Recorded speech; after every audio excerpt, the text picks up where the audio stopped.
Did you know that at one point in American history, black women were legally forced to wear head wraps? In some new colonies, codes called sumptuary laws enforced social hierarchy by dictating how free and enslaved black women could dress. That included requiring them to cover their hair with a bandana or a head wrap. Between this law and the physical need to shield hair from both sun and lice, covering the hair became a mark of shame and a sign of their subordinate status.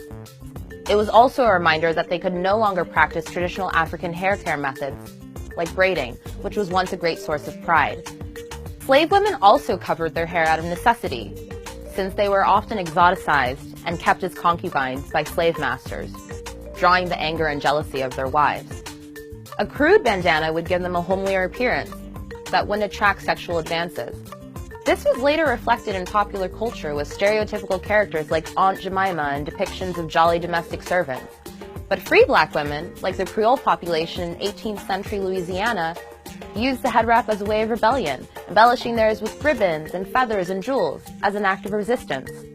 After slavery was abolished in the U.S. in 1865, black women in the South continued to use head wraps creatively, but pressure to assimilate into white society forced younger generations to abandon the look. And for some, the head wrap still evokes shame and embarrassment.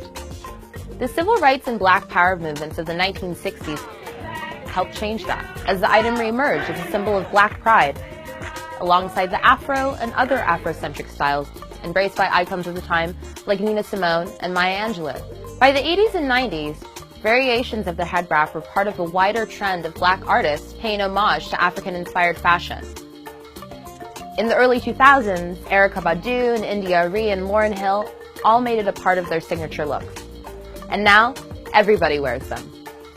Like other traditionally black styles that have come into the mainstream and attracted white audiences, I see you. The popularity of head wraps has sparked debates about cultural appropriation, given its long history. But after having every aspect of our bodies and culture policed, including our hair, the head wrap is proof of how African Americans have inspired American fashion with so little. And for so many who wear it, the head wrap represents so much more than a pretty ball of fabric on top of our heads.